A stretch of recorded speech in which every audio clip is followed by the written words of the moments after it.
Okay, hello, my friends. Good evening. I hope you are doing well. Thank you for joining just in time. I'm very pleased to have you here, as I always am when you react to my lives and when you find interest in what we are doing here. Um, uh, Maybe waiting for more of our friends to join. I would like to again make the point that it's never too late for someone to retrieve what he or she has lost in what concerns his knowledge or her knowledge of the didactics of the language, but and also his knowledge of the English language itself. I mean the four skills, specifically the writing skill and also grammar. So practice makes perfect. Yes, practice will help you, out of the situation in which you might find yourself. As long as you are a holder of the BA degree or even the master's degree, then of course problems of language are not that difficult to surmount if you take some course of action in this regard. Anyway, I would like to hail our friends in here. Okay, so Nathalie Leblanc, hello. Asma B, good evening. Thank you. Dr. Mustafa, Ahlan wa sahlan. Fatima Salam.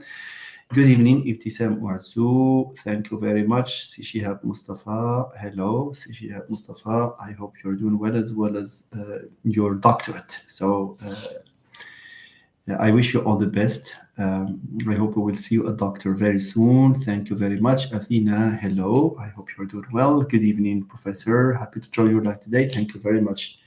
Zineb Ines, my warm greetings to my friends Akram and Riyad. Thank you very much, and also the little angel. Thank you, Professor Zineb. Thank you very much. Si Ahmed Awin, ahlan wa sahlan. Asma, thank you very much. Samia, ahlan wa sahlan. Dr. Samia Mustafir. Okay, hello. Hiba, hello. I hope you're doing well. Dua. Dia Jabbar. No, Dua. So we have Hamza and Ashraf, English class, Tijani, Usada Atimad. Thank you for joining us from where you are. Okay, Atimad is far away. She is in the US. So Dia, thank you. Natalie, Nuhaila. Doing great, thank you very much. I hope you're doing well. Sam, Fadi Figi, hello everyone. Yasin, Imad, and Hamza. Okay, Selwa, hello my dear friends. You are 29 already, 29 friends online. Today I have decided to reserve half, so that was in response to your request, of course. I have decided to reserve half of the session for the discussion of a number of questions that were given in last year's exam. Of course, we will not just say whether a question is correct, as we did anyway. So we answer a question with some justification. This way we are clear on what we do. Of course, some of the questions are very challenging, of course, but it takes a lot of reasoning maybe to make a distinction, for example, between two very highly competitive, or two competing candidates. So I hope we will start. Ahlan Hajar, Ahlan Silwa, Ahlan my dear friends. Thank you for joining, and I'm hesitating whether to have that fan there move a little bit, because I will start transpiring very soon or perspiring.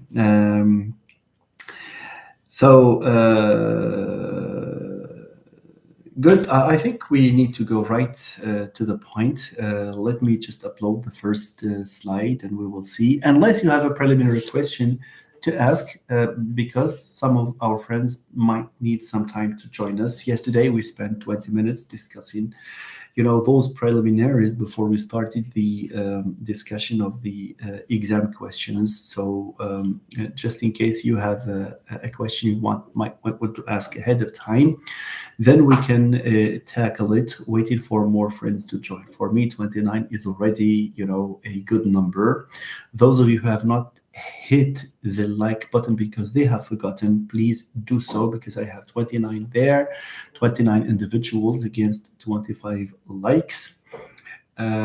Hit the like button and try to share this live with the ones who you think can benefit or can find it of interest. By the way, this is not just for teachers, this is also for students who are aspiring to become teachers one day, but also for those who would like to develop their general knowledge in linguistics and applied linguistics. Thank you.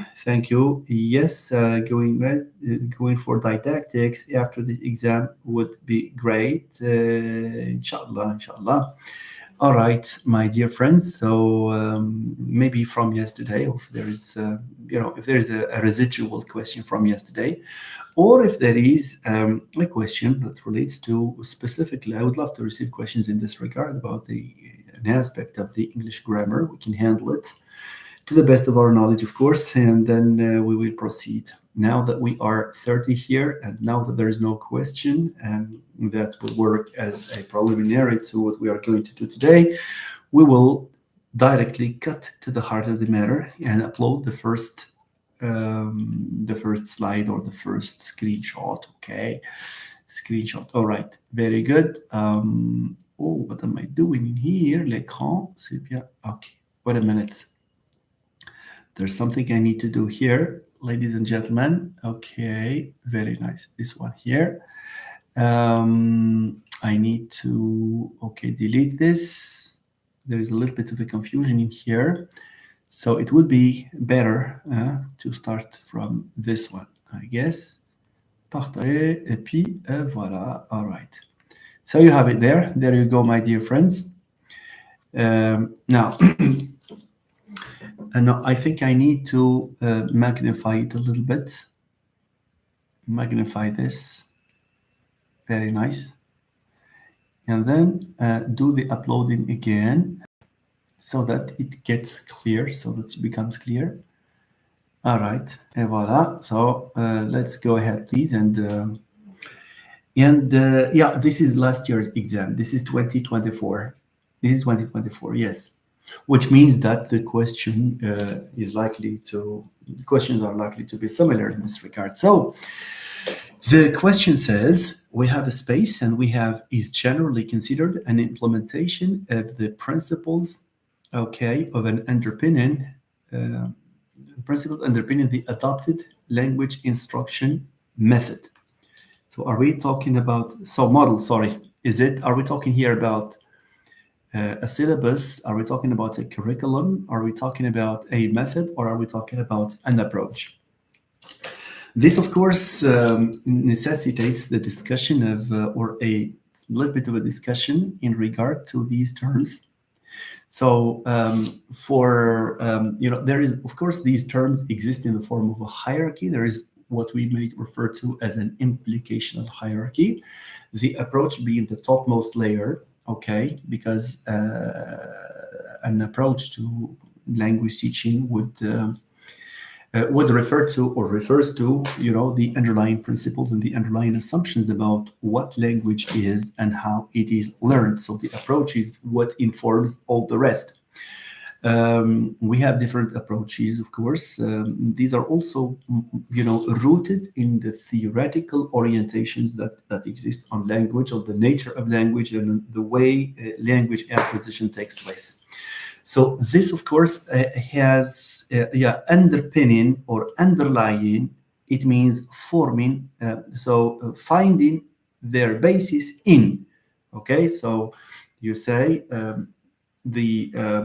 what you have here, implemented principles, the principles that underlie, that underpin, that lie behind, in a sense. So all of you, ladies and gentlemen, agree with method. So we have is, the approach, and then the method, and then the technique. I don't know. We have a technique here, and then techniques. Of course, the technique comes, even lower than a curriculum, right? So they are actually, sometimes, depends, but on many occasions, techniques are also, part of the curriculum.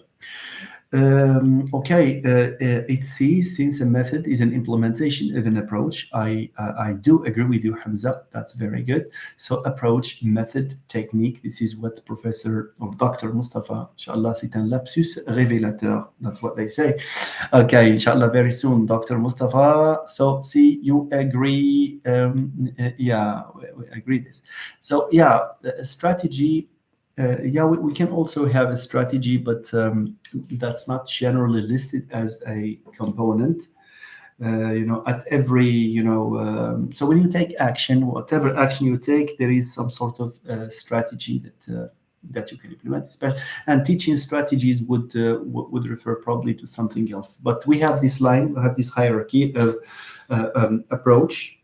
This is pure theory, and from the approach you have the method. Okay, based on the approach you have certain assumptions. For example, let's take the audio-lingual method. The audio-lingual method is an approach to is a method.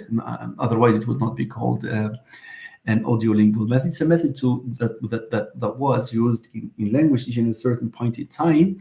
And this method did not come out of the blue. It sprang from the dominant assumptions at that time about what language is or was and how learning takes place. Of course, this is a marriage between we are still discussing question 1. If you think that I am just wasting time here, then we can jump to question 2. Okay? Never mind. So I give up on this if you wish, and then we move to question 2. Yeah, الناس مزروبة شي شوية. Je ne sais pas, c'est Hamza.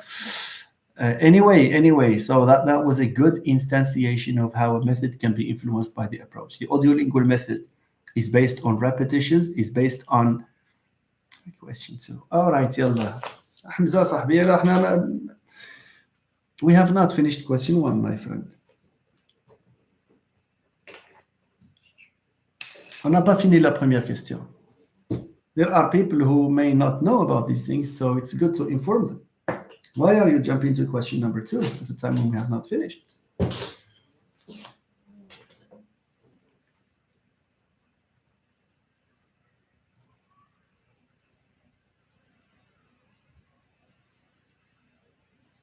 This is not good. We have not finished question 1. What's the message in here in answering question 2 before we answer question 1?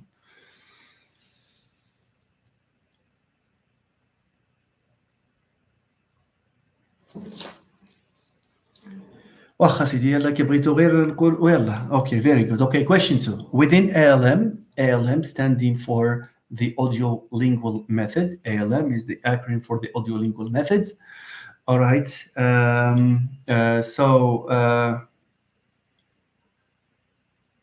This is really disturbing. اسمحوا لي ولكن it's disturbing.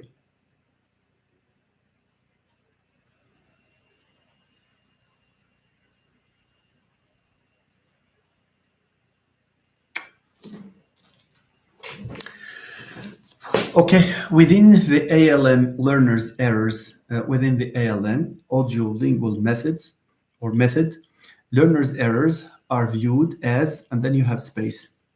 Do we say, should we say that errors in ALM in the audio-lingual method, errors are viewed as intolerable? Is it true that errors in the ALM, method, are intolerable? B, are they tolerable? And are they learning opportunities? Are they part of learning or none of the above? So which ones do you think? They are seen as bad habits, Syllabus says. And of course, the people before, so we have Ashraf, we have Hamza, we have, okay. So Syllabus says they are seen as bad habits, that's true, that need to be corrected, which means that the people, have a very negative, a very negative view of errors. They wish they wouldn't exist or they couldn't exist. So this is unlike what Dua and Fadi, Dua Afak, Dua, your answer will not be considered because it's not right the number. But Fadi, here you are writing B. It's the total opposite because in the audio-lingual methods, errors are seen as a black stigma. They are seen as a sign of failure. In other frameworks, it is seen as a learning opportunity, but not in the audio-lingual method. Okay, dear friends? All right, fine. So we agree that within the audio-lingual method, errors are seen as intolerable. They're not tolerated. They're not tolerated. That's the reason why, because it springs from the Pavlovian and Skinnerian, behavioristic theory, where you have a reward and when you have a punishment. Punishment. Why punishment? Punishment because you should not make an error. So, but there is punishment in the framework. There is this notion of punishment indicating that there is no tolerance. Otherwise, we cannot have reward and punishment. Okay, very good. Okay. Yeah, thank you. All right. Hamza, question 2, why not C? Why not C? C are learning opportunities. That's okay. Dua is asking, not Dua, I think Hamza. Hamza is asking the question, why not C? Since the error is immediately corrected by the teacher, so it is an opportunity to learn. Unfortunately, the error is not seen as an opportunity to learn. Errors are punishable. You are liable to punishment if you make an error.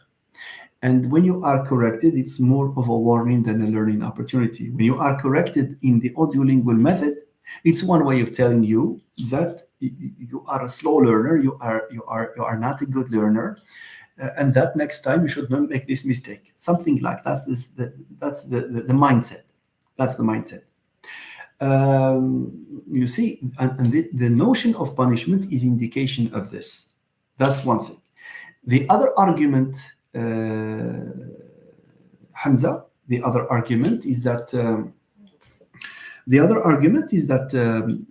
we have to choose the answer that best fits the context. If we, for example, did not have the notion of intolerable, we would have interpreted learning opportunities as maybe, but it's not an opportunity. Maybe indications of learning failure or failure to learn, but not a learning opportunity. You see? So if we compare the 4 choices, the negative attitude towards errors, which characterizes, of course, the audio-lingual method, is the word intolerable. You see, it's very far-fetched when you choose C. Okay. Do teachers still use LM? And because I am in favor of an eclectic approach, there are certain aspects, especially when it comes to grammar, sometimes drilling can do the job. It's not that there are other approaches they have developed that we dare say that the audio-lingual method is worth nothing. No, it has its own aspects. Think of the way you learned the conjugation of the French language. Okay, it's just by drilling. Of course, not all the teaching experience should consist in drilling, but there are certainly certain, we do drilling without feeling it, not in a structured way, but when you listen to a short conversation and you try to imitate so that you can have that beautiful accent, so that's drilling. And of course, when you do the exercise over and over and over, that's also a case of drilling, and I do recommend this for grammar. So it doesn't mean that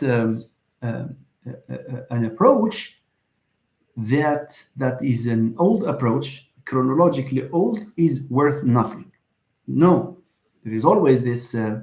It always has to contribute, to better learning, to good learning. Okay, so we need to change this attitude. Yes, of course, it's very limited. That's true, but it does not mean that it's devoid of advantages. That's the point, my friend. All right. Can intolerable? Yes, of course. Hamza, yes, because when you don't tolerate, l'intolérance veut dire intolerance means there might be skirmishes, there might be there might be hatred. That's why tolerance. A tolerant mind is always a good mind, a peaceful mind, and that's the one that is recommended in 21st century. Okay, so you are absolutely right. Yes. So Hamza says, it may be, Ashraf, you are right. I absolutely agree. I agree with you to a very large extent. That's true. See, Hamza says it fits some students with auditory and learning style. Yes, but also this will depend. This will also depend on the type of skill, the type of item you would like to teach, okay, or to reinforce. Let's say, la poésie aussi. Yes, but that's drilling, but that's not language. La poésie, when you need to drill to learn, of course. You are doing drilling when you repeat a song, of course, that your favorite song, so that to the point that you learn it. Very good. Is the method still used in some of its principles? I said yes. It continues to be used. Ironically, it continues to be used unawares. And I'm sorry, let me close this window. It's used. Sometimes people are not aware that they are using it. There are people who pride themselves on using very recent approaches, and they find themselves doing the drilling. Anyway, it's the nature of learning to get to implement this technique of drilling. It's inescapable anyway. You see, very good. So I'm not saying that it should replace current or more recent approaches. Far from that, but or methods. But I am saying that it's not all bad. It should not be put aside. Should not be put aside. All right, good. Dr. Mustafa, books by Richards and Diane Larson Freeman are useful to know more about such methods. That's true. And the founding fathers of the audio-lingual method. So you're talking about the other methods as well. Thank you, Mustafa, for for introducing or for suggesting these authors. But I don't know if you could find online a book by Charles Fries and Robert Lado for contrastive analysis, because it was at the heart of contrastive analysis, which gave rise to the audio-lingual method. All right, my friends. So can we continue to the next one, please? Okay, let's continue to the next one. Let's go to the next one. Let's move to the next one. All right. D2. Okay, I need to magnify it a little bit. This is it. And then let me upload it.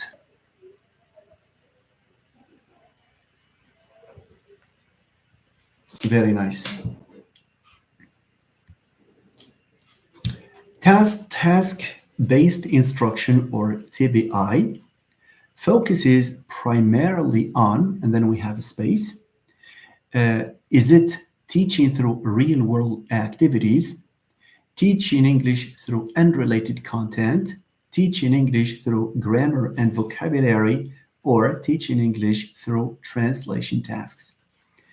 Yes, go ahead, please. Very good, very good. That's correct, of course, because in a task-based instruction or framework, the student gets to do the work by himself, by herself, and the learning of grammar, rules of language, content of language emerges, of course, in the course of doing these activities.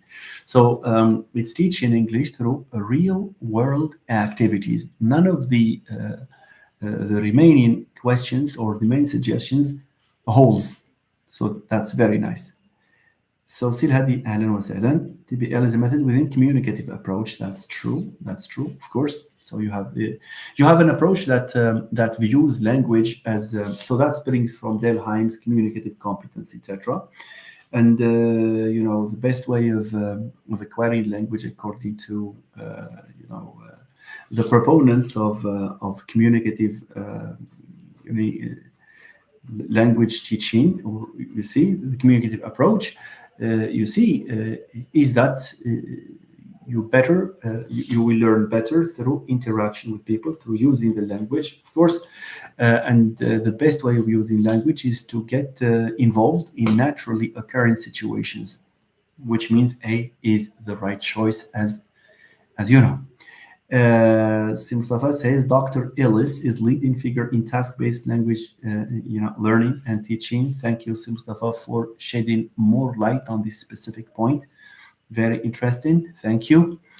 Ibtisam, a friend of mine, said it's B, and I tried to convince her it's A. So for question 3, teaching English through grammar and vocabulary. Not at all. To teaching English through grammar and vocabulary means that that you introduce vocabulary items, you introduce grammar items, and then you ask the students to do some drilling, and then you go on. So that's not task-based instruction, actually. Task-based instruction means that students learn best when they are on task, when they are doing a task. An example of which is, yes, project-based instruction, of course. Yes. Experiential learning and all of these things, all right, so it's certainly not C. I said it's B. Teaching English through unrelated. No, not through unrelated content. No, if it's unrelated, then of course it's not conducive to learning at all. All right, so Aysam says ALM is effective as far as approximating the native-like fluency in the target language. It was used by the US Army to inject spies in the Soviet Union, which contributed to the explosion, etc. Yeah, that may have been the reason for teaching these types of. But my belief is that this was not intentional. It's not because of this that this. Method was introduced. It was largely because of the dominant paradigm, linguistic paradigm, and psychological paradigm, learning paradigm. That the audio-lingual method is an outgrowth of the dominant views of language, which was largely influenced by American structuralism, especially as was inspired by the book, Bloomfield's book, 1933, Language. But it also sprang from the learning theory dominant at that time, which defined behavior as consisting of 2 elements: a stimulus, 3 in fact, a stimulus and a response, and then a follow-up in the form of reward and punishment. So that was for the specialists in the field of language education at that time. That was the dominant, as I said, view of how languages are acquired. Okay, TPL is where you learn through tasks and interaction and communication. Thank you, Fikik. That's true. Project-based and case-based. I'm not aware of this case-based learning. Project-based learning is the one that cloaks everything. Okay. So could you give an example of task-based instruction? So in task-based instruction, you have it involves a number of techniques, of course. One of which is to be involved in projects, and you have a portfolio to produce towards the end, and a report about an activity you've been involved in. This is usually assigned by the professor, but there is the key element that meaning here is negotiated by the student and the teacher, and of course it's also this negotiation that helps language to be acquired. Okay. Case-based learning is where the teacher gives a case to students to solve. Yes, of course, but that can also, if it's a long-term thing, then we can also call it project-based, learning. Could you give an example? Okay, we answered that. So project-based is the goal is to have a finalized project at the end, and in the course of conducting this task, carrying out this task, there is a lot of learning that is taking place. but a project-based learning undertaking should not involve copying from. That's the point. We have to pay attention for the misuse of technology in this respect. It will be down to, it will, the project will simply fail, and no learning will take place if, of course, the student relies heavily on technology as a way of cheating, of course. Fine, Ashraf, case-based includes analysis and finding solutions to a case, to social, cognitive, and whatsoever is related to the curriculum. Yes, but that's the point. The point is that this can take months. This can, as it can take, 2 hours. It all depends on the case. It all depends on how large scale the case to be covered, is. Thank you. So let's move on to question number 4, ladies and gentlemen. Which method is characterized by its emphasis on what is formally referred to as desuggestive barriers? This is a key term, of course, in one of the methods that you are aware of, okay, which is 4. It is A. Yes, that's true. This approach is referred to as Suggestopedia. That's true. Of course, it's highly unlikely to be used because of the absence of logistics, class size, and other, it's somehow utopian. Okay, so we need to know it, but it's really utopian. Okay, these suggestive barriers are some psychological barriers, social barriers, that can prevent learning from taking place. And Lozanov, who is behind this method, was of the opinion that learning, especially vocabulary list, especially with, it's not that realistic. Hamza, I think you heard if you have not heard, because I talked about that. So these suggestive barriers means that there are psychological barriers that prevent learning from taking place, all right? So that's not really realistic, but it's one that favors the learning of lists of vocabulary specifically. Closing the door to stop the noise is, but that's not what Lozanov was after. The one who was behind the pioneer of Suggestopedia. He was saying that we need to have students, sitting in the best, taking the best position possible, the most comfortable position possible, probably listening to music, maybe lying on a sofa, and then learning how many sofas do we need and how much music. We will disagree on the type of music. And it all depends. I'm sorry, but I'm just putting it this way, just to say that it's not as easy as it is often imagined. It's not that there is an approach on which a good body of literature was produced that it will work. Okay, that's the point. Gamification is Suggestopedia. Yeah, that can be part of it, of course. But the people who are professing gamification do not necessarily subscribe to Suggestopedia as a method. Okay, so yeah, anything that can bring comfort, anything that can be a leisure activity that can help learning, it is okay, or is subsumed under this heading of Suggestopedia, but it has to be, Suggestopedia would not accept the class sizes that we have, for example. It will not accept, teachers being, in front of the class and assigning tasks. And you see, that's the thing. But anyway, so we have this notion of desuggestive barrier, which refers to the hurdling or the hurdles, okay, the blocking or, the stumbling stones for learning. And these barriers can be psychological, can be social, of course.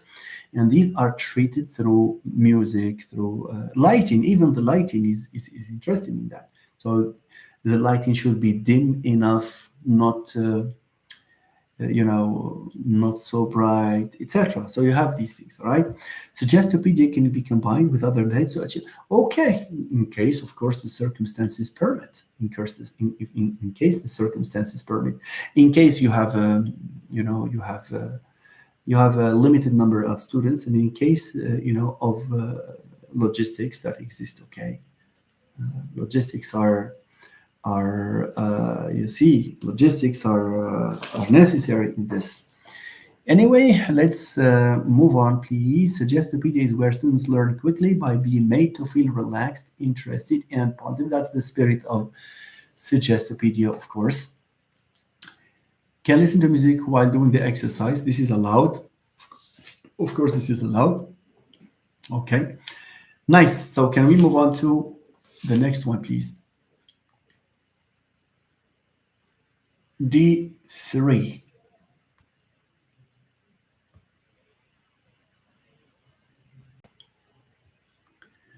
D3. All right. You have question number 5. Okay. Question number 5 says, okay, which of the following is a component of the syllabus? All right. Which of the following is a component of the syllabus? By the way, on the day of the oral exam, there might be questions on syllabus. There might be questions on a course description and its component. So please read about the components of a course description. This is a question that circulates a lot in interviews for teaching positions. So you need to get hold of this. Yeah, experiential learning. That's absolutely right, Mustafa. It's thanks to the new generation of professors who believe in this method, and they are doing great in assigning tasks that conform in conformity with experiential learning. Anyway, so let's which of the following is a component of a syllabus? Detailed course content, some of the students say. Okay. There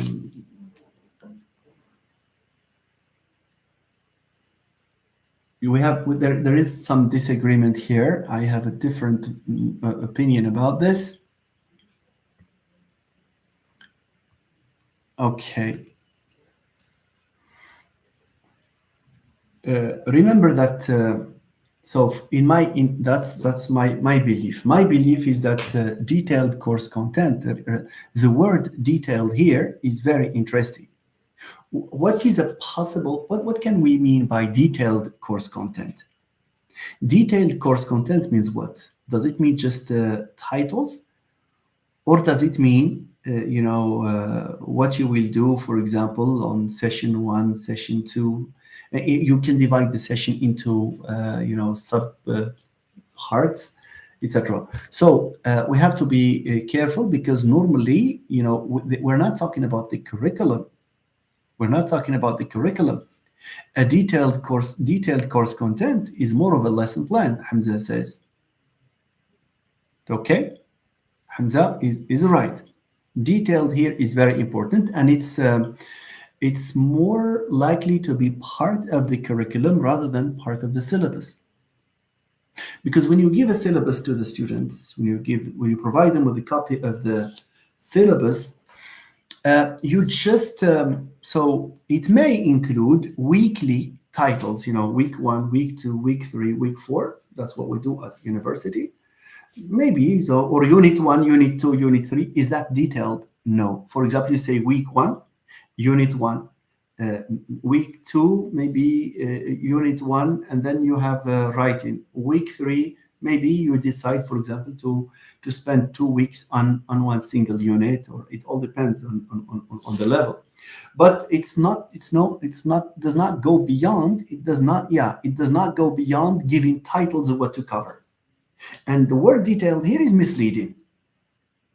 But you cannot have a syllabus, my dear friends. You cannot have a syllabus if that syllabus does not include the goals and the objectives. The goals refers to what you are expecting, of the student after you have taught them everything. Objectives are more specific, skill based, okay, or the student should know how to, okay, conjugate the verb in the following tenses. In the student should know how to transform, an active sentence into a passive sentence. So yeah, that's true. Divided into units, it's more of units. It's very sketchy, but detailed course content, no. Therefore, for question number 5, I would say it's A rather than, okay, D, because we have this, distinction. Okay, the syllabus divided into units. Curriculum, syllabus, course, lesson plan. Correct me if I am wrong. That's absolutely right. Okay, course, that you mean course, perhaps course description, right? Okay, material development is an important research area that teachers should read about. Teachers are highly encouraged not to stick to the old textbooks and design their own instructional materials. But I think, Mustafa, in case of, by the way, this is a piece of advice, my dear friends, for the oral exam, this is a tip, this is a golden tip. Make the point in your oral exams, make the point that, because you might be asked about taking a decision, from time to time, tell the jury members that you will check with the supervisor, that you will not act on your own, and that you will get insight from the supervisor, muftish. You will get insight from your colleagues, brother, and then the supervisor. You see, should you act unilaterally in changing things in syllabus? No. Can you have your own way of teaching what you are supposed to teach? Yes. Okay, because finally, what you will be asked, to justify is whether you have covered the content and whether you have covered it in a good way. But whatever course of action you take, check with the supervisor. I highlight this point here, and try to market your profiles by saying this on the day of the exam. Or if you are given writing maybe a question about, relating to the syllabus and how to deal with it, etc. This is very important. ما عمركم تقولوا I will do coach أنا بوحدي مضوي البلاد. You should not say that, my friends. I'm sure you will not say it. But there are people who are overambitious sometimes because they want to, show the best version of them, and they say, well, I am going to do anything. I will use the most recent approaches, and I will do this. But don't be realistic, my friend, and say that you are still learning and that you are still at the beginning of your career, and I will not develop in the absence of advice from my predecessors, of course, my colleagues, but also the supervisor, because the supervisor is your mentor, is the one who will guide you, is the one who will, the supervisor, and I know I have friends who are supervisors, they are very nice people, very nice people, they are very helpful, they're doing a great job. There is this change in the mindset of a supervisor. Supervisor today is not like a supervisor a long time ago. Okay, with all my respect to previous supervisor, but supervisor before was feared. I remember in my high school, when the supervisor visited the class, preparation starts 1 week ahead of time. Advice from professors, from teachers, do this, etc. And you find yourself in a very artificial classroom when the supervisor comes. We are not ourselves. But this has changed, of course. The supervisors are there more to help and to guide than to punish. And then, all right? So this is right. This is nice. Okay. The syllabus refer to textbooks, ticket. Mustafa, it's not just to the textbook. A syllabus, among other things. Yes, Hassan is my friend. I know him. He's just amazing. Yes. All right. Okay. So a syllabus has to involve. But what is a syllabus? After all, why do we need a syllabus? A syllabus is generally, so it's kept for the teacher and maybe checked discussed with the supervisor. But preferably a copy should be given to students. You see, it's a roadmap that's interesting, where the student has to know what is expected of him. So you need to state your objectives, and there is no syllabus where the objectives are not mentioned. They are part and parcel of a syllabus. So you have objectives. You may have the weekly syllabus, yes, but very briefly, not in details. And you may have a grading system, grading method, etc. Voilà, these are the key components of a syllabus. A course description is somehow more detailed, okay? But a syllabus needs to include goals and objectives. So I would go for A, unless you have an objection in this regard. By the way, there are two types of syllabi. Two types: a syllabus, a language syllabus, or for that matter, any syllabus. Please note them, take them down. There is what we refer to as a projected syllabus. Projected syllabus. Okay, projected syllabus. It means you include your objectives and your aims, etc., and also what you are going to teach, the elements you are going to teach. And there is, apart from this, there is an effective syllabus. It's the writing down of you, or the ticking of what you have actually covered. It's effective syllabus. Sometimes there are teachers who go up to 98%, 90%, etc. But the ideal is to cover 100%. The curriculum is broader than this. And by the way, the syllabus, one of the key differences between the syllabus and the curriculum, that's Fatima Salam's question, is that a curriculum, is for a whole program. For example, when you get your BA degree and you want to join a master's program, you might receive a curriculum of what is expected of you in the entire program. So, or when you are at high school, you have a high school curriculum. The student will get to to the fifth grade, cinquième année, and then this is what he is supposed to study and these are the techniques, and this is everything, and then when he moves to the next level, he will study these things. So a curriculum is more general, and it's broader, and it consists it describes what to be taught and how to teach it in a given program at a given institution, for example. A syllabus, on the other hand, is it's more restricted somehow, and it's semester specific. What you are going to study in a given learning experience or a given learning period. For example, you can have a grammar syllabus for S2, not a curriculum. The grammar curriculum is grammar 1, grammar 2, grammar 3. A grammar syllabus maybe, yes. So al-muqarrar, versus al-minhaj. That's true. Minhaj, c'est le curriculum.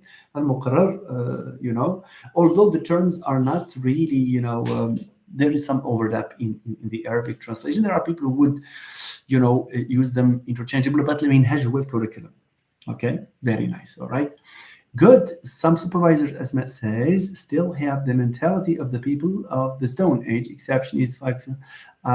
It all depends on individual experiences, but the ones I know, at least, because I may have been influenced by them, are excellent, very friendly supervisors. And maybe, I'm so sorry if you have had a bad experience in this regard, as Matt.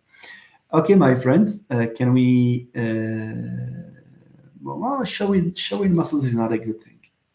Showing muscles is the worst behavior a person can. Now, if you want to show muscles, if someone wants to show muscles, he should go to the people equal to him in degree, in level, in status, not on the teacher. Not because you are a supervisor, or you are a university professor, or you are a teacher, whatever, that you have to underestimate the importance of the people. Of your subordinates.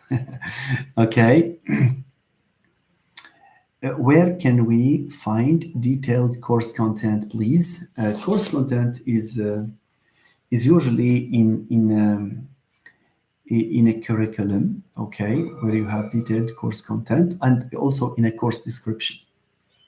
Okay, course description is different from syllabus. Syllabus is shorter and more, you see, focused.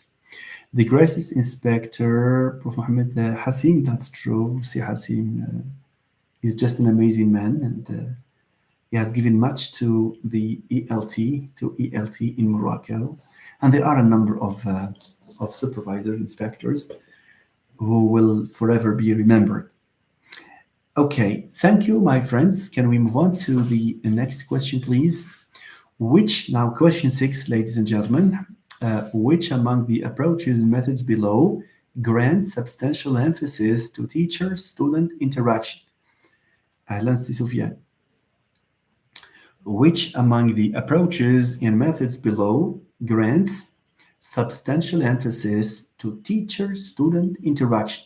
Is it the direct method, the task-based language teaching, audio-lingual method, silent way? All right, so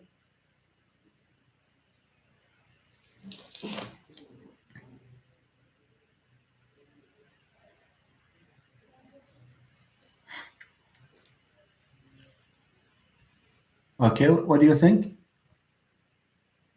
There are 2 candidates here. Quel deux candidats faire la question? No, audio-lingual method, no. It's far from it. It's so yeah, and even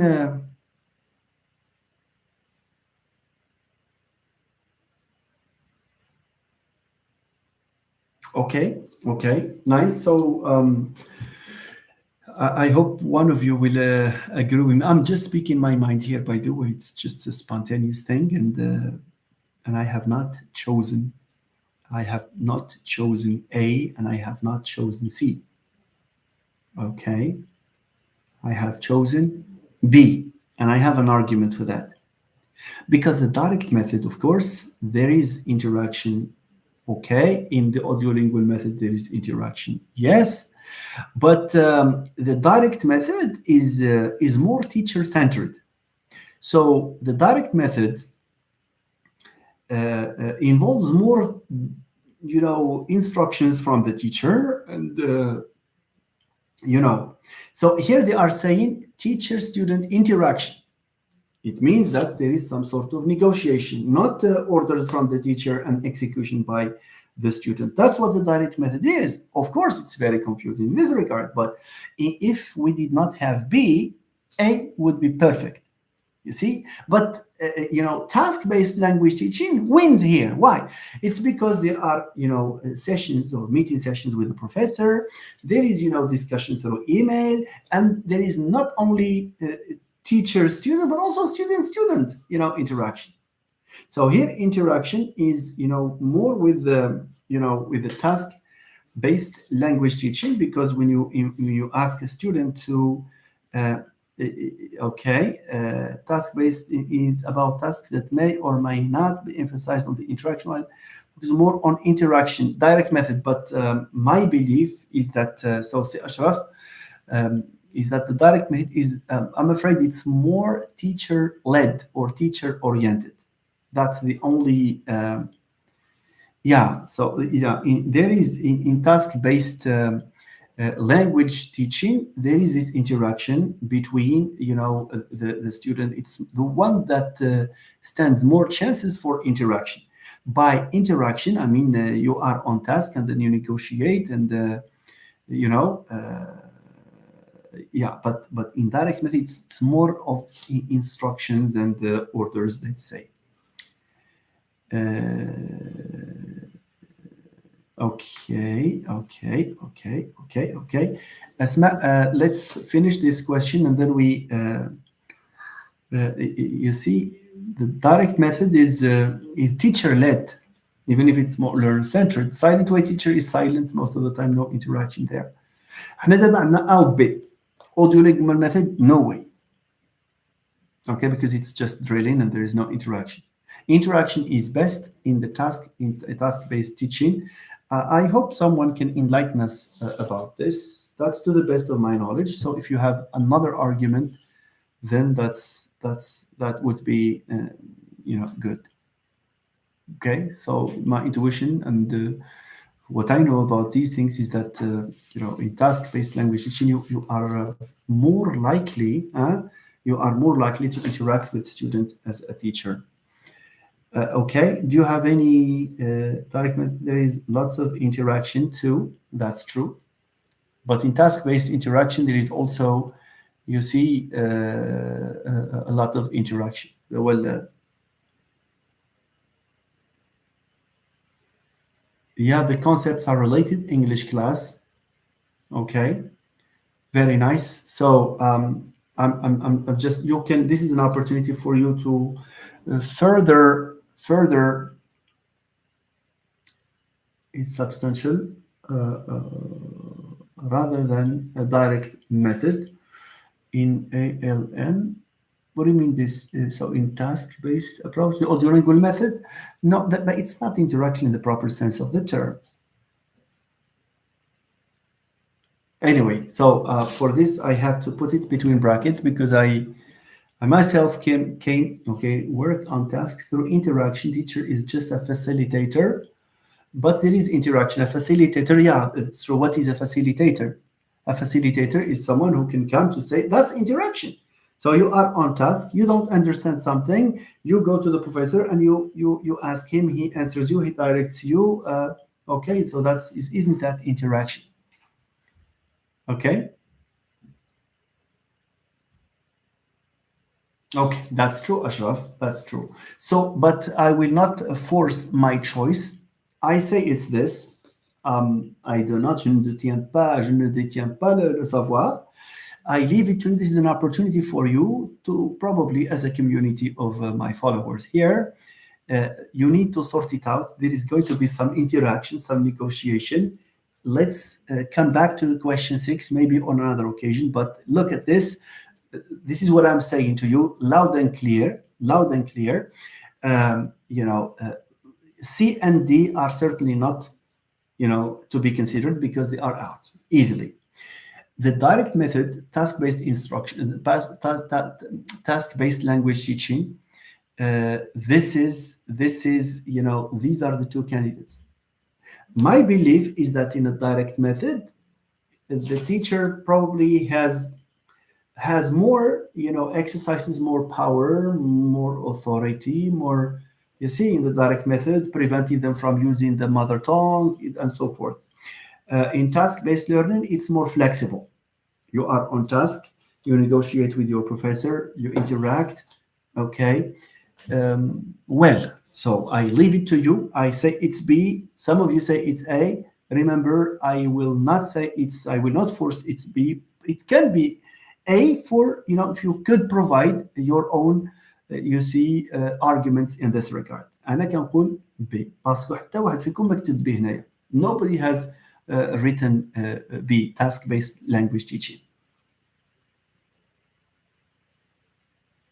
Okay.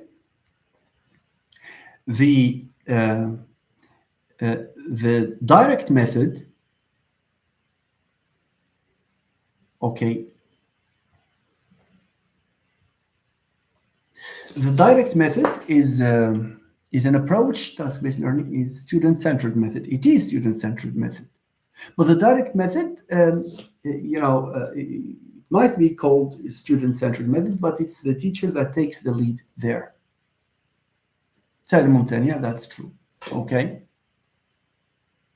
Fine. So the audio-lingual method is a method where, where the student is passive, and the teacher is the one that takes the lead, is the source of knowledge, and the teacher's job is to see if you will make a mistake or not after drilling you. That's the thing, okay? So no, we cannot say none of the above. It's either A or B. My take on this, my choice here is B.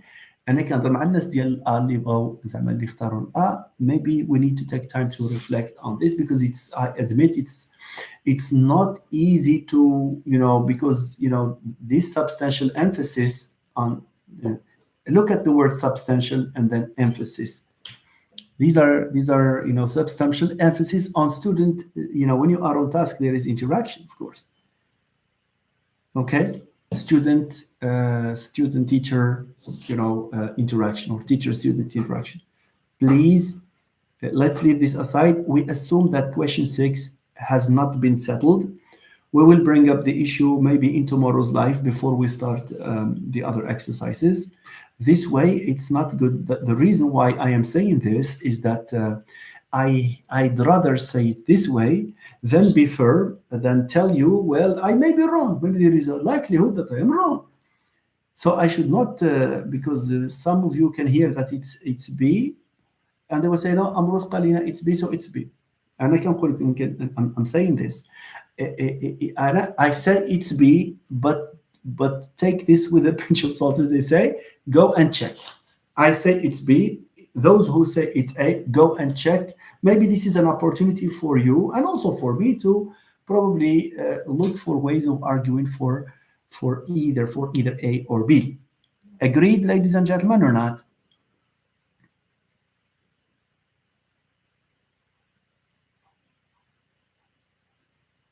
Well,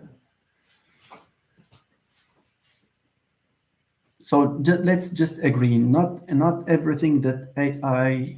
Sometimes AI can appear very fragile. Can be very fragile, because when you say no, it's not. You are right. It's not okay. So please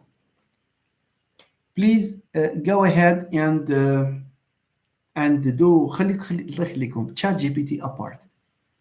Look at what he said in books. Maybe on the net there are more trusted maybe sources that you can check with the people etc. غير ما تقولوش امروز قال لنا انا جو فورس با هادشي. انا كنقولها لراسي. I'm telling you, I am convinced that it's B, but if it's A, I'm not saying it's the truth. هذا هو البروبليم. هذا هو بحال في لا غرامير كنقول لكم no it's this. مي هنا في هذه بالضبط في لا 6 انا I say it's B, but you need to check. Okay, Fatima Salam says direct method doesn't encourage students to interact or participate in teacher. Teacher is the controller. That's the idea. By the way, let me open a bracket. AI, sometimes I ask it, sometimes in Arabic, sometimes in French, sometimes. And when I get an answer, I say, I just say, but. مثلا إلا أعطاك direct method, but there is this word substantial, and I forgot, and it starts apologizing to you. So, you see, so Abu Bakr, we might want to inform us later on. Je ne détiens pas le savoir, كما كنقول لكم. I am well read in these things, but you see, أنا بالنسبة للdirect method ما بغيتش نرفوزيوها catégoriquement. Voilà, that's the point. Can we move on, ladies and gentlemen, and come back tomorrow to question 6? Yeah, I want you to be happy. Exactly.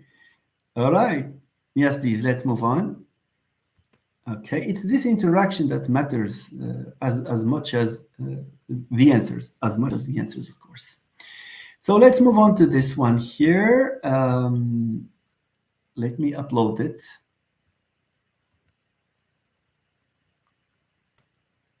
Very good. Nice. So, it provides for, don't rely on it. And شوفوا معي عافاكم, my friends. This is, again, an opportunity for you to impress the jury if you are called upon to, you will very likely, if not certainly, be asked questions about the use of AI. Make the point that AI, should not be taken as the ultimate truth, and that there is always a way of checking from books, checking with colleagues, books, etc. You may say this. باش ما نقولوش راه AI كيدير كلشي. No, I had a student, maybe I taught him 2 years ago. He was a master student and he worked on second language syntax with a colleague. And because my colleague is very competent, you know,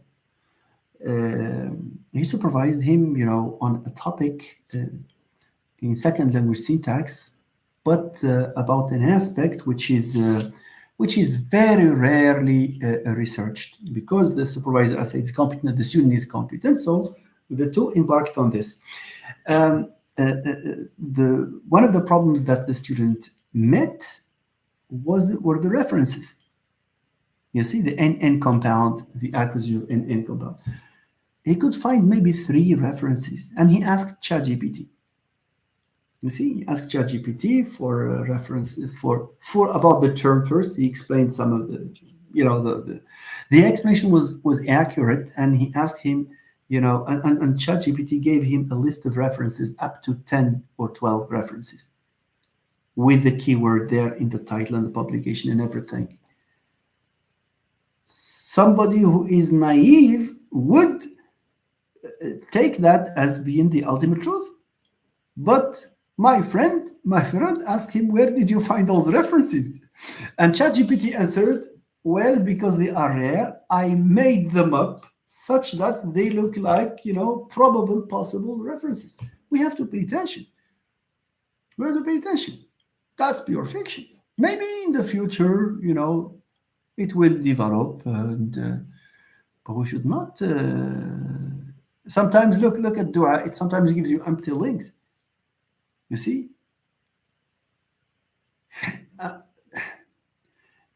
Ask him about someone you know, and he will give you a story. He may be someone who works in a hotel and who is managing. هو ما عنده تعلق لا بهوتيل لا management.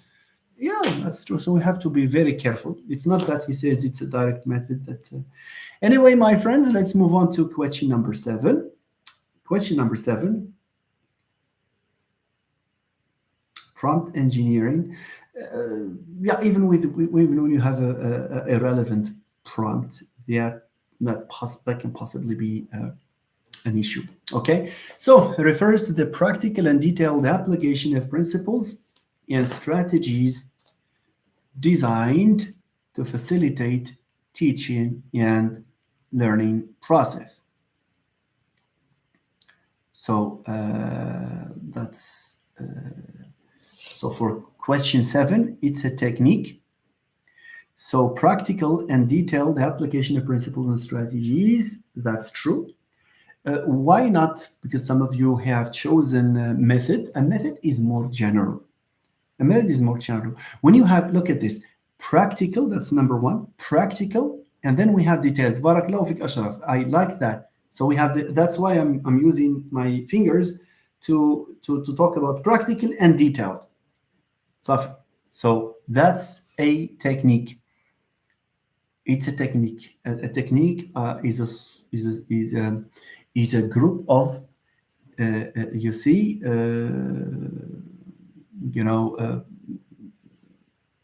so detailed application. So it involves this notion of detail. All right. Practical means what? Practical means the lowermost layer. So you have the approach, and then you have the method, and then the technique. It has this practical side. So the word practical is very important. So that should be a technique. Okay, let's move on to to question number 8. What is the approach? What is the approach that is based on the theory that language learning is most effective when learners are surrounded by the target language in a meaningful and authentic context? Okay, so we have the notion of authentic language. This is more like what we call naturalistic language acquisition, or naturalistic second language acquisition, as opposed to formal second language acquisition. So here we are not talking about, so it's not the natural approach, it's not the eclectic approach, it's not the content-based approach. Rather, it's the immersion approach. The word immerse, you know the word immerse? It's like you are putting someone, you immerse him, you submerge him in water, for example. So you take someone and put him in a pool. And these pool are the native speakers, the speech community. So here we are referring to the immersion approach, of course. Okay, very nice. So 8 corresponds to 8 to A. Yes, that's true. Yeah, that's true. ينغمس, that's very good, حمزة. الانغماس راه بالعربية كتسمى الانغماس، طريقة الانغماس. That's absolutely right. And this happens, of course, to people who live in the who travel, for example, to France or to Germany, and they come back speaking French and German, not because they have been to class, but because they have been immersed. You know, they are with native speakers and they learn through interaction. So 8 is settled, 7 is settled. Let's move on, please.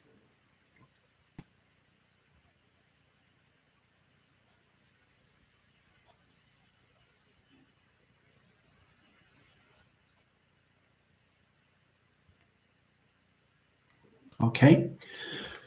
So we have here a teacher-centered approach. That's true, Figig, you are right. This is true also, Athena. Thank you for contributing to this. Yeah, except that here you are not in a classroom. Mostly you are, you are with the native speakers. And, all right. So a teacher-centered approach is characterized by prioritizing students' interest, is characterized by adopting implicit language skill teaching, is characterized by promoting students' collaboration, is characterized by fostering students' critical thinking. Okay, so B, by adopting implicit skills, prioritizing students' interests, students' collaboration. Which one?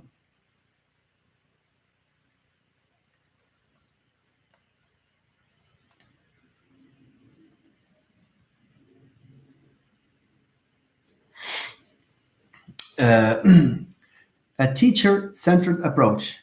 You know what that means? It's not like okay, so it's an approach like the audio-lingual method is a teacher-centered approach. So is it characterized by prioritizing students' interests? No, because they believe they think that they are the source of knowledge, and their curriculum is the source of knowledge, regardless of the learner. The learner is passive, and people decide. These people have to decide on what he needs, on his needs and his wants and his interests. Okay, so it's out by adopting implicit language teaching. A teacher-based is not necessarily, because it's characteristic of a learner-centered approach when you interact. Okay, and then the role emerges. You do not teach. It's more explicit in a teacher-centered approach. كيقول لك si plus présent plus futur. Tu répètes si plus présent plus futur. Tu appliques. Voilà, that's the thing. Ou là, كيقول لك la terminaison de l'imparfait AIE, AIS, AIS, AIT, it's IONS, etc. So this is more explicit. So it's not. That's not true. Promoting students' collaboration, no. So fostering students' critical thinking, no, not at all. It's more likely to be E. That's E. That's E. Yes, teacher-centered is the manifesto of direct instruction approach. All right, that's true. All right, thank you, Hamza. Thank you for the contribution of all of you. None of the choices, that's true. That's true. Now, let's move on to number 10. Is much higher. The TTT is much higher than STT. That's true. So question number 10 says, what does the term recast refer to in EFL teaching? Is it a technique that involves having students imitate various accents? Is it a corrective technique used in response to a learner's error? Is it a technique used for memorizing vocabulary and idioms, or is it a technique that involves memorizing and repeating lengthy passages, or none of the above? You agree that it's B, and you are absolutely right, because we have two types of corrective feedback. What is a recast? Can I give you an example of a recast? We have two, actually. We have prompts and we have recasts. Prompts and recasts. Prompts and recasts are key, components of corrective feedback. Just imagine a student says, for example, not I bought, I bought a new computer. If you want to correct this to the student, you say, buy. This is a recast. It means what? It means that you take the mistake and you cast it back to the learner. That's why we refer to it as a recast. You repeat you repeat the mistake, and you bounce it back to the student, with the purpose of raising his or her awareness and drawing his or her attention that it is a mistake. And we do that in Arabic, in our mother tongue. We hear some, and you repeat it after him. That's a recast. Okay? It's a reformulation. Thank you, Sihmed. Thank you. مرحبا بك معنا في اللايف. I didn't notice your presence here. The prompt is something different. The prompt is to say something, but not to repeat the mistake. For example, you say, I bought a new computer. You can say, what? That's a prompt. It's not a recast. It's what? Okay? Or you can gesticulate like this or anything, that will... so that's a prompt. So we have prompts and recasts. And you are absolutely right when you said that it's B. Can we move on, ladies and gentlemen? Okay, let's move, please, to the next one. All right, let me upload this.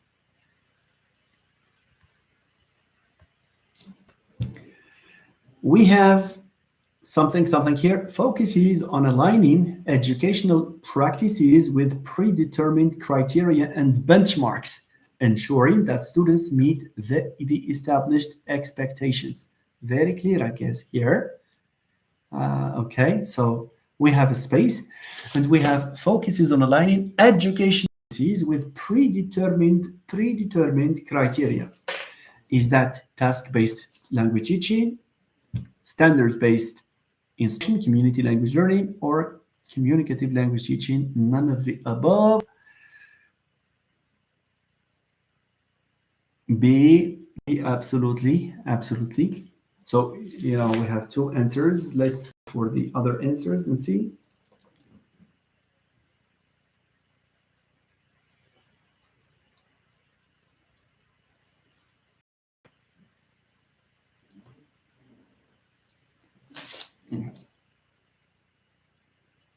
Yes, absolutely. It's B.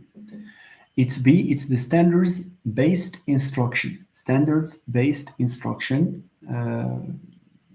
Because standards-based instruction means that you have there are certain standards, certain criteria that are determined a priori.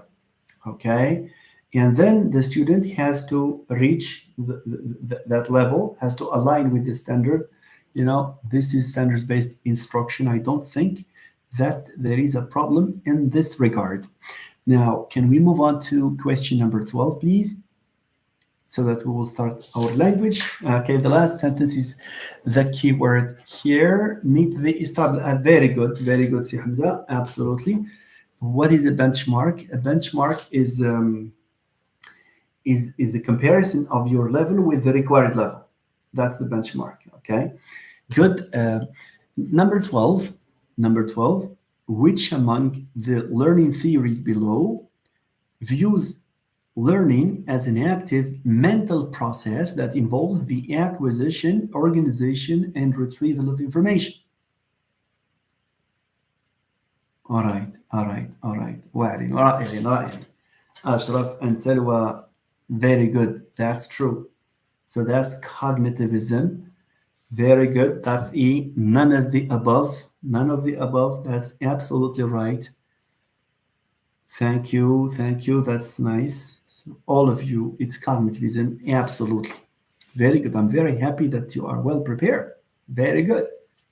That shows in your interaction. So you should go very confident. You should go to the exam very confident. You should be very confident, right? Inshallah. Cognitivism, that's true. Very nice. Yeah, you have to have this self-confidence because you are doing great already. Okay? You're not just listening, you are also interacting. Number 12, let's move on to, no, number 12 on nothing.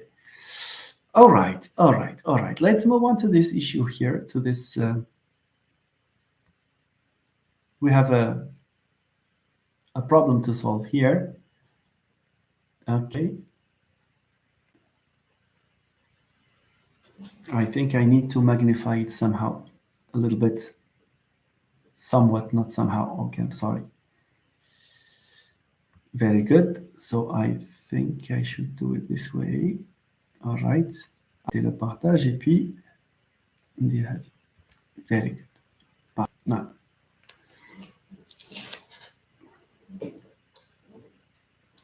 Go through the following activity employed at the end of the unit.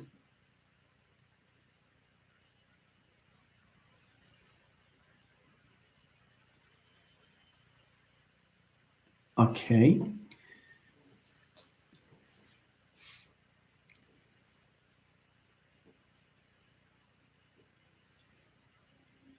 So we have a situation here.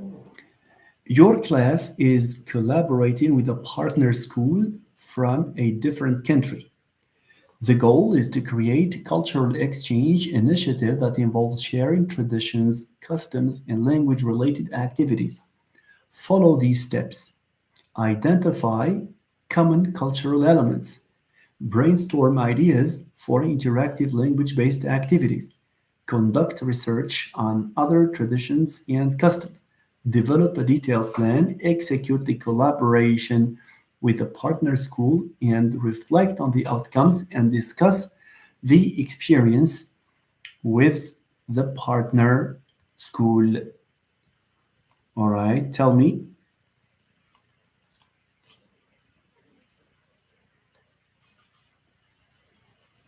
Okay, what is it? Very easy, isn't it? كل شيء متفق على ب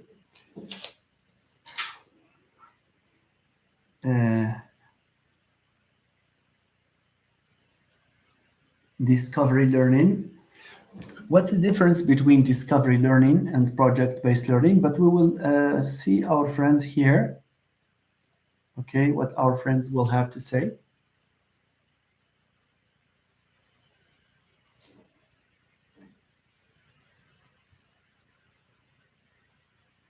So we have some elements of project-based learning. We have very good, Fikik. That's exactly how I wanted to respond to Sadat Ahmed. Here, what we have key elements of project-based learning. We have research, we have planning, and we have those revisions. So a detailed plan, the execution, of task, and the reflection, and so it's project-based learning. You work on a project. Thank you very much. You see, so it's more evident in the project-based learning. In discovery learning, information emerges as you are on task. You learn, a grammar rule or a phrase, a new idiomatic expression, whatever. That's discovery. You discover by doing. But here, no, we have a full-fledged project. Okay, a full-fledged project. We have all the elements of a project because we have project is a process. It's like research. In research, you have, you identify the elements, and you have identifying cultural elements. You take time to think, to brainstorm and to conduct research, to have a plan, etc. So this is project-based. Okay, nice. Let's move on, please, to the other. So to number 14.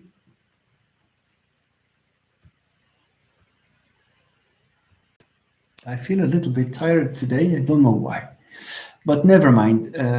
It's because I'm involved in a physical activity. All right. Plus, I have been watching the match with all those nerves. You see, it was not until the end that the Moroccan team won. Anyway, let me. I don't know if you have watched the match, ladies and gentlemen.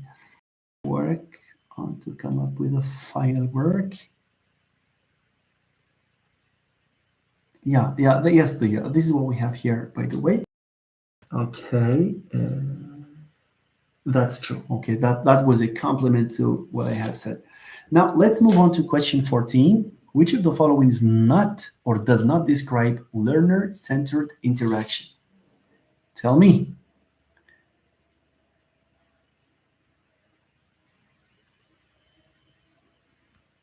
Which one does not?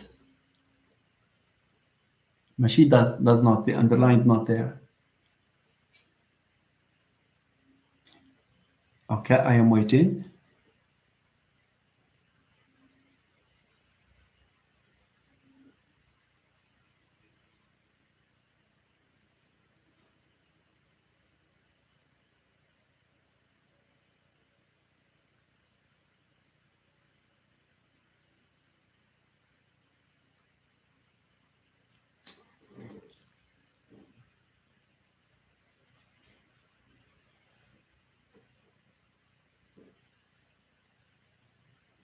Okay, there is some disagreement here.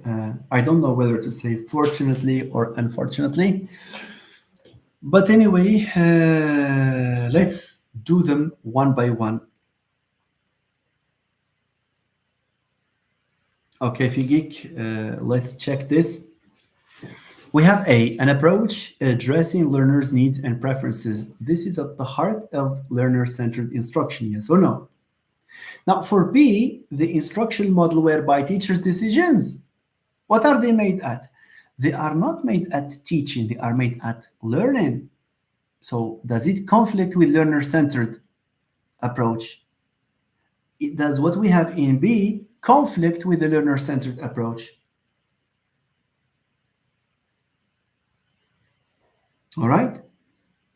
For me, it's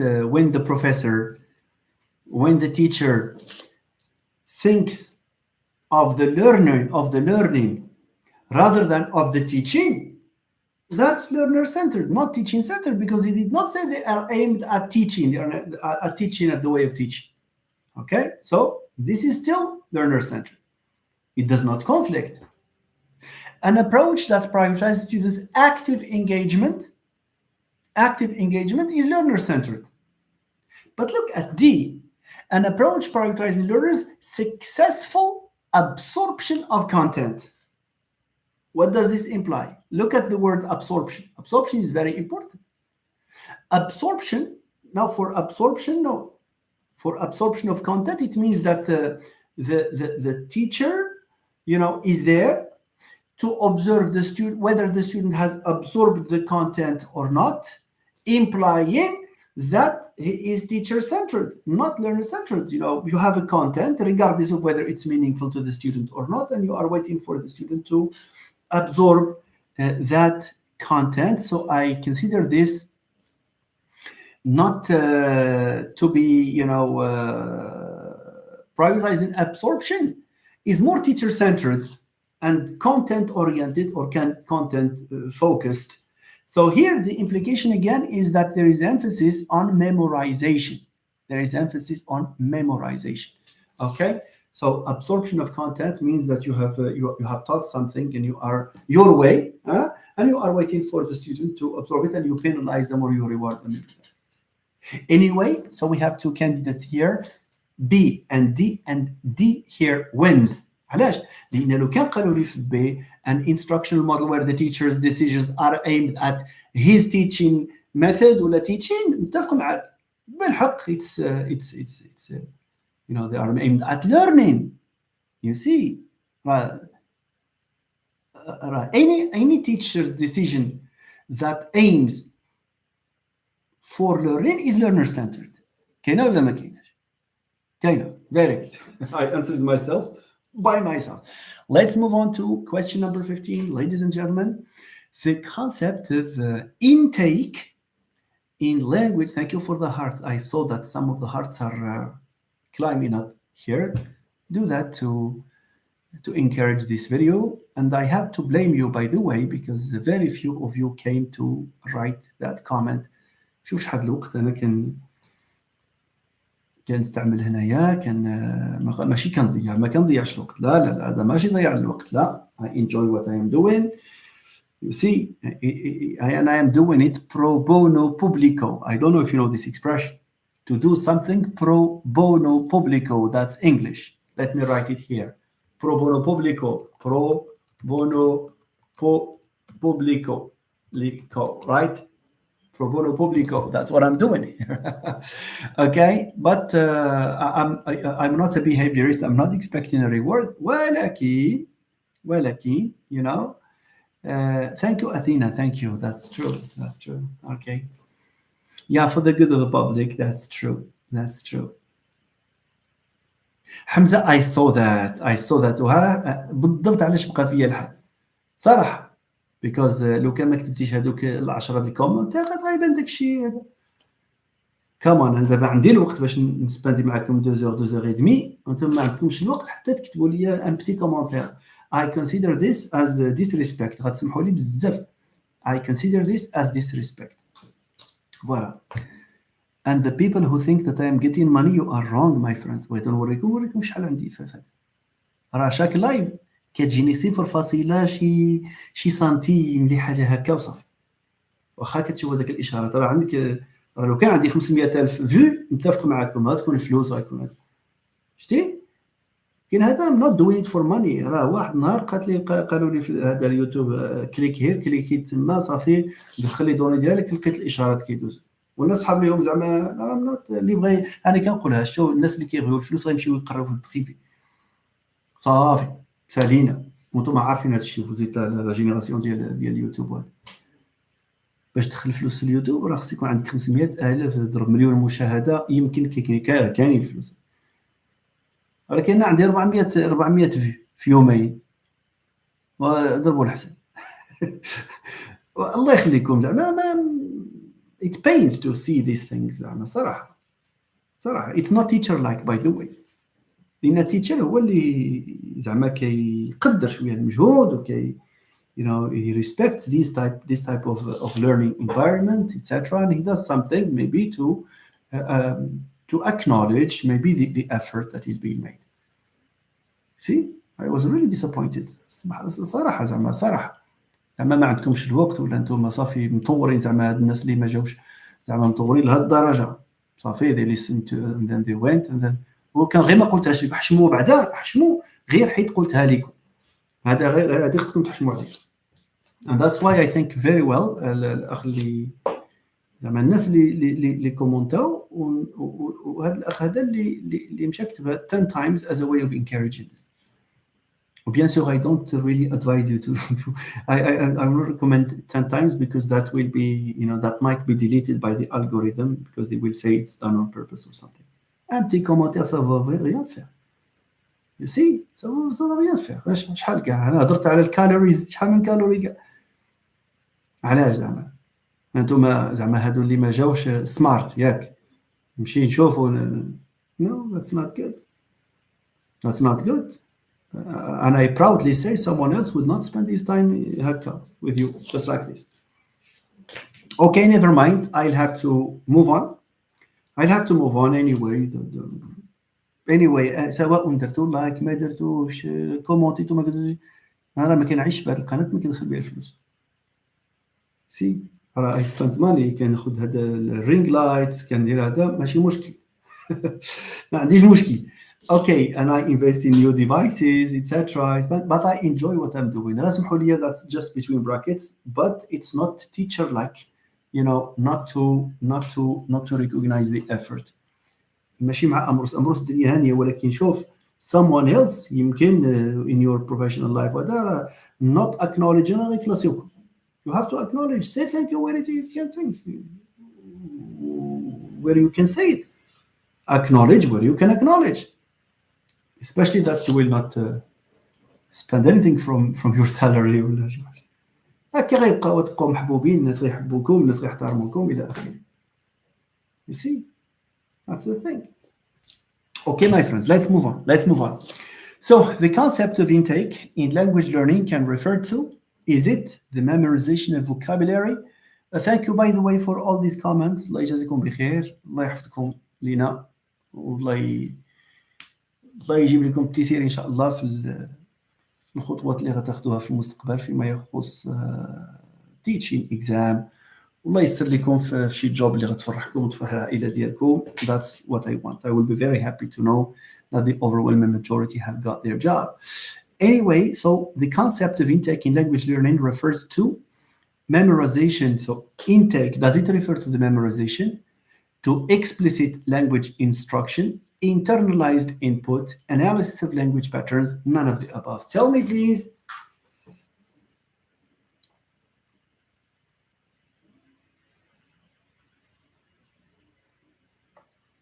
Thank you very much for these nice comments.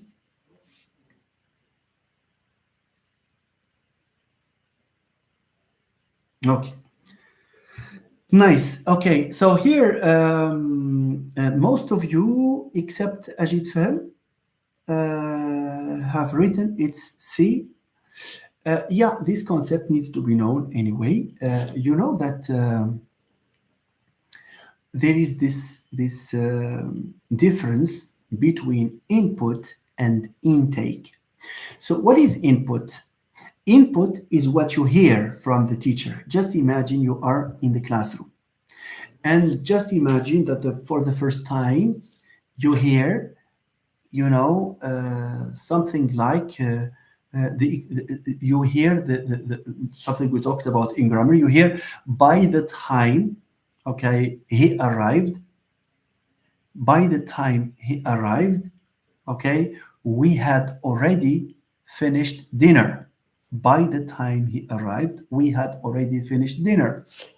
When you hear this, or when you read it, because input is not just what you hear, it's also what you read about. Anything that comes to you is input. So this one here is input.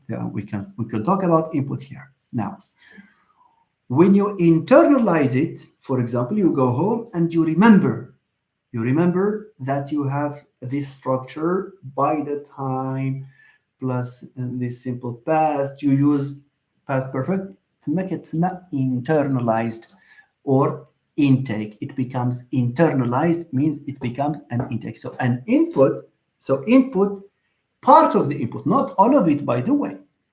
فهمتوني؟ Not all of the input becomes intake. No. Some of the input becomes intake.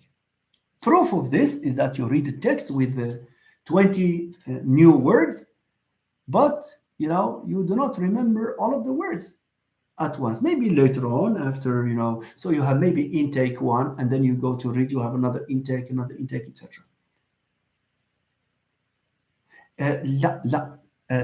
No. Well, we have, there is somebody by the name of Swan, I think is Chinese, it's Swan, or I don't know, but he's talking about a comprehensible output and maybe pushed output. I don't know, but we don't have outtake. لا ما عندناش لا. So input is not the exact opposite of output here. So input in the context of teaching means all the language elements that come to your mind. It can be a text, it can be a video, a song, anything that you hear around is called input. Okay, the input. And this input is filtered somehow, you know, your mind for, you know, there are multiple factors that interact, and this becomes intake. You know, some of it becomes intake. Other aspects of input can be learned, can be delayed, maybe later on. Do you have something? Okay, so Booker says Creation's comprehensible input mentioned that the input is internalized and becomes intake. Very good. This is very relevant. Thank you. As it is received and understood, it needs to be produced. That's the output. Yes, of course. You know, here you don't have input output. This is mediated by intake. That's absolutely right. Thank you very much. See. Bubakar, thank you. Comprehensible input is a hypothesis in Creation's hypothesis. Absolutely right. And we also have the notion, as Hamza says, of input plus one. What is input plus one? And I do believe in this, input plus one should be applied, because it's like, again, I always give the example of bodybuilding. You can't heave, those, metal gadgets, with the same weight all the time, and you want muscles. No, you have to, if your carrot level, maybe if you can hold 10 kilograms, if you want exercise, you need maybe 11 or 12. So it's like that. So you have a text. You need to design a text that is slightly more difficult than the current level, so that learning will take place. All right, input that is comprehensible. Yet, yes, that's true.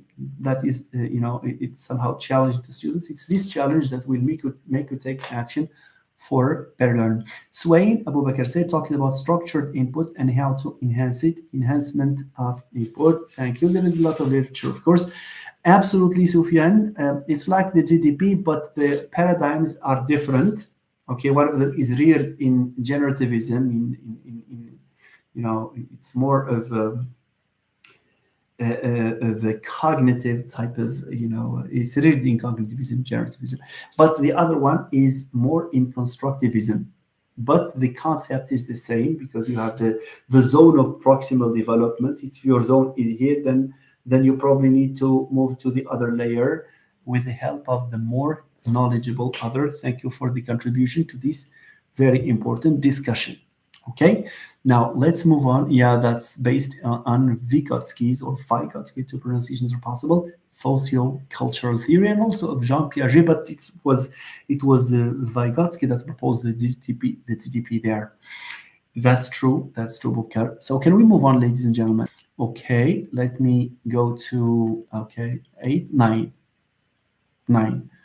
Okay, okay. Yalla Sidi. Number 9. All right. Read the following statements. Okay, so you have read and interpret high-frequency words, phrases, and abbreviations in every context. Identify the key details and cite evidence from text. In language education, statements such as the ones above are examples of, are they competencies, are they outcomes, are they standards, or are they descriptors? À vos claviers.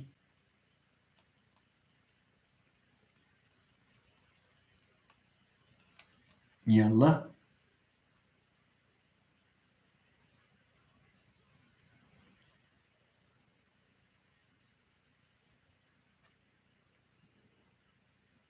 You can't see anything? How about now? Really? No, it's whatever. Okay, all right.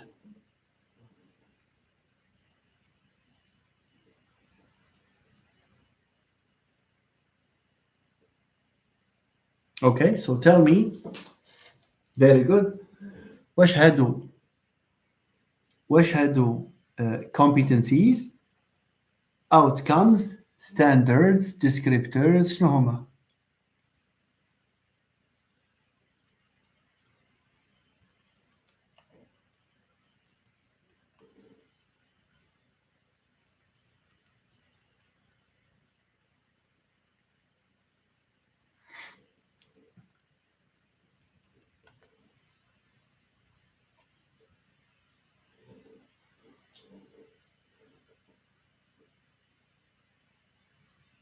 Okay, so let me react to this, please. Let me react to this. Thank you. Okay. Now, when we talk about competencies,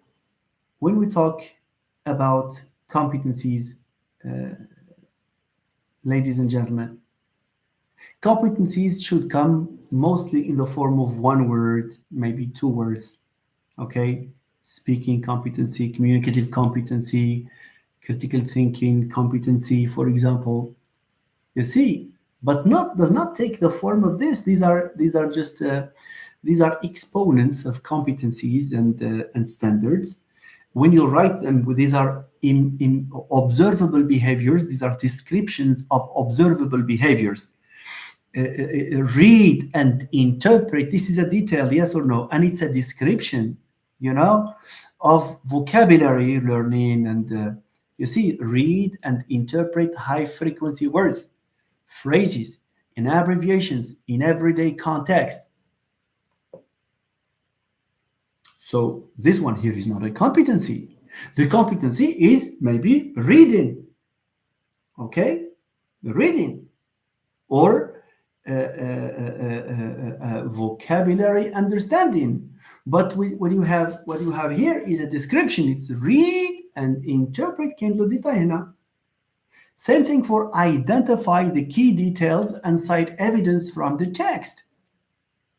You see? So these ones are referred to more as, again, that's my answer. It's these are descriptors. These are descriptors.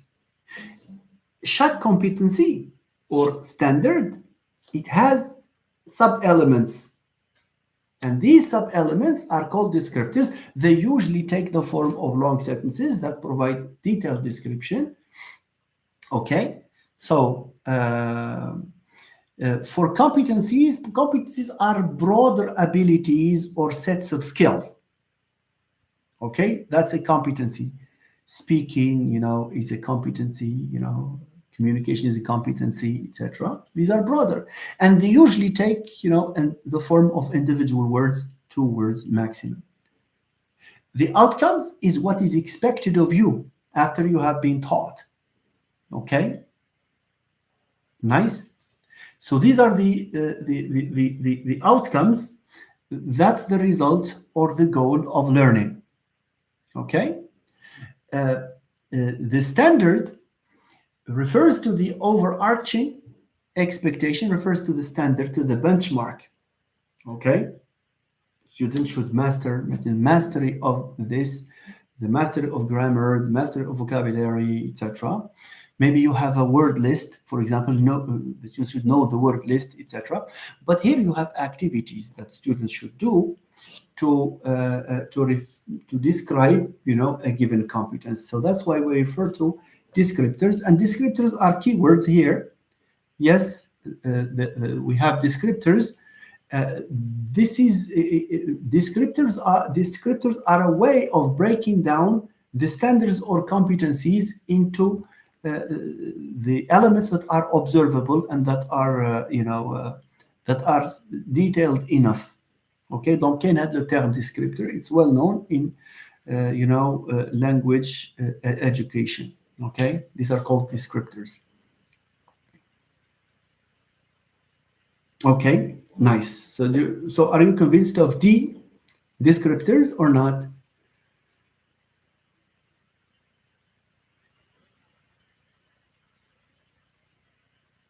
Clear now. Very good. So let's move on. Let's see, Hassan, you are with us here. Thank you for joining. By the end of the course, that's true. It used to be called objectives. So these are called descriptors. الله يخليكم كاين الفرق بين الكومبيتنسي اللي هي برود والستاندرد اللي هو برود حتى هو، ولكن فاش كنهضروا على السب كومبوننتس ديالهم descriptions ديالهم كنسميهم also exponents، ولكن لو مو لو بلو تكنيك سي descriptors. chaque compétence عندها descriptors ديالها. Very good. Let's move on please to the next one. That's 17. قولينا okay نمشيو 17 and 18. 17 and 18 اغي بارطاج et puis نديرو هذه 17 and 18 يلا. Okay, so I think you cannot see me until I do it this way. Heavy reliance on some approaches or methods below results in learners encountering challenges with writing in the target language. Which one?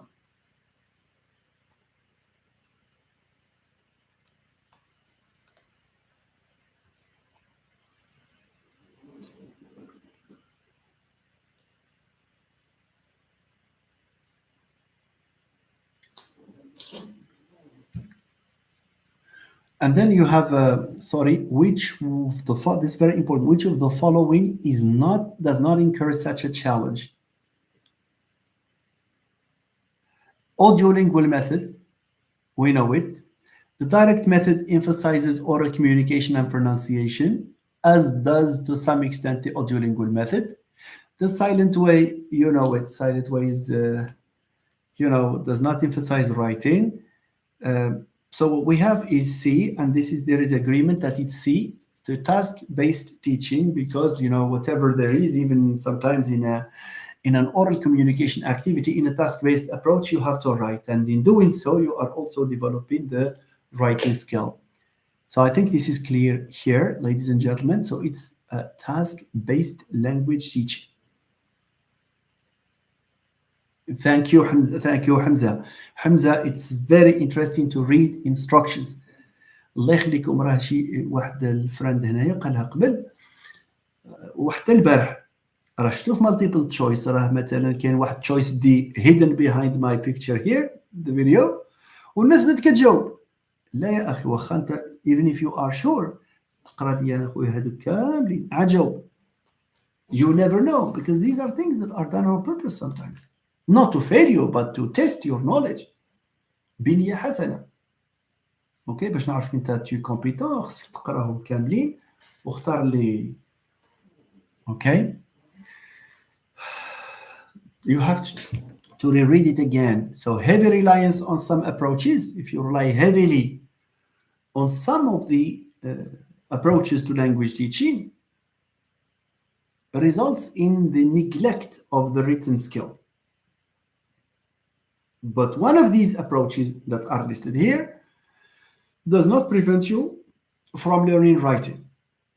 So here we have talked about task-based language instruction, because the others play down the importance of writing. They don't put emphasis on writing. Number 18, for question number 17, therefore it's C. Okay. Very good. That's true. It does not. That's true. Very good. Okay, Hella, I'm glad you understand that. The direct method, unfortunately, emphasizes pronunciation and oral production rather than writing. Okay, very good. So let's move on to question number 18. Which among the following is not a learning style? It's very easy, this one here. There is no typology of learning style that says yes. Yeah, thank you. شكون أسي أشرف. Very good, Ashraf. Very good, Ashraf. Yes, absolutely. Linguistic is a type of intelligence. You have emotional intelligence, spatial intelligence, linguistic intelligence, mathematical, but it's not a style. So here, tactile is a style, auditory is a style, visual is also a style, but linguistic is not a style. So they have not mentioned kinesthetic, but linguistic, no, it's not a style. So which of the following is not? Not is very important here. So it's not a learning style. So A is not a learning style. Yeah, tactile by touching. So you have that kinesthetic. That's true. And here just the difference of typology. It has to do with kinesthetic. That's true, Shakir. That's true. It has to do with that. Thank you. Yeah, that's true. Except that here we have different typologies of learning styles. One of them says it's tactile, the other kinesthetic. It's fine. Okay, can we move on, please? Let's move on. The last two questions. Okay. So let's, because I have them I put them separately for reasons of clarity. So يلا شوفوا هذه. Very good. Which of the following multiple intelligences احنا جينا في intelligence شتي with a learning style, okay, known as, so which of the following multiple intelligences intersects with the learning style known as solitary? Okay, pay attention. لا احنا انت هي تم جاوبتي على 18 على 19 سي amazing. This is amazing. Very good, very good, very good, very good. Yes, because someone who is, a learning style of solitary, you know what that means, of course. Someone who is solitary is someone who does not, for example, who avoids working in a group. He prefers to work on his own or her own. If you ask him or her to work in a group, he will always hold aloof and he will say, "Well, I'm not interested. I'm best at my best when I work on my own." So here, this we say that that's somehow introverted. That's an introverted. Both terms exist. An introvert is the word that is used in language teaching. So it's intra-personal. Intra, the prefix intra means within or inside. So he and himself, she and herself. Okay, so this is it. Thank you very much. So it's C here, absolutely. Now let's move on to the next one, and maybe the last one in this series today. And then we can move to language if you think you are not tired.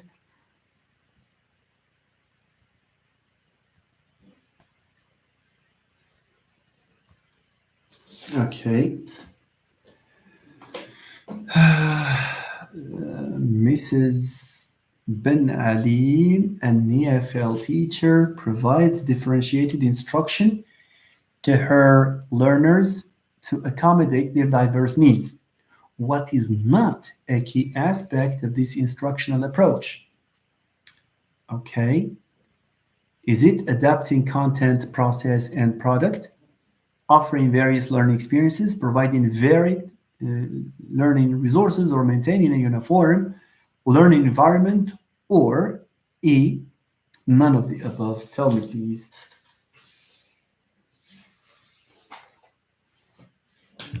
Excellent. That's true. That's true. That's excellent. Because maintaining a uniform learning environment goes against individualized learning or differentiated learning. Absolutely. It's a gift question. It's good to see that there are these gift questions, but let me just draw your attention to something. Never ever, Shof, can you follow what I'm telling you, please? As you read the question, go with the required self-confidence that you will answer all of the questions, but never ever say that this is a gift question and therefore I will do it very quickly. لا. Take as much time. ولكن عاوتاني manage your time so that you will finish before the time allotted to the exam is over. إيه هو ما نقراش، ما عمرك تقرا une question وما تقراش لي شوا كاملين اللي كاينين. Never do that. That's not, you are doing more harm to yourself than good. même في لا grammaire، même شتي تبان لك simple present، شتي تبان لك simple present، فهمتيني؟ قراهم بربعة سيدي. You never know. All right. Okay. Nice people. Okay. Maybe I don't know if we can afford some time. So إلا بغيتو نوقفو هنايا and we will meet tomorrow. That's fine. If you would like us to continue with language, that's also fine. اللي بغيتو. Yeah, Si Hamza, I agree with you. Sometimes trap questions are disguised. I like this word here, disguised as gift questions.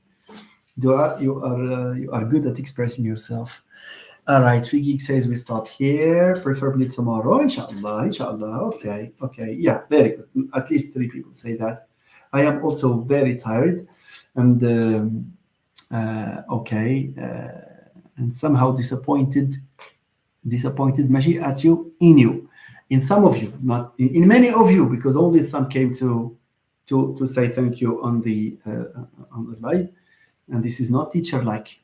It's not teacher-like. All right. Thank you very much. I will not ask you to do what you are supposed to do after the live has ended. Do whatever you like anyway. I will not become rich. But I don't think you did that.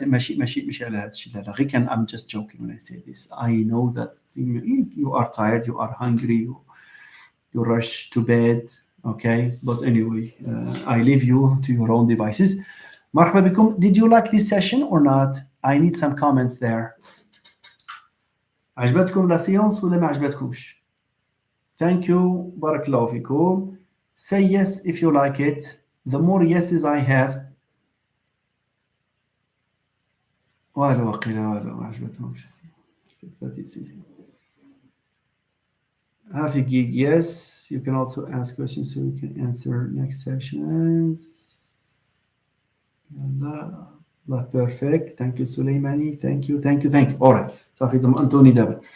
يلا, merci beaucoup and see you tomorrow in tomorrow's live, inshallah.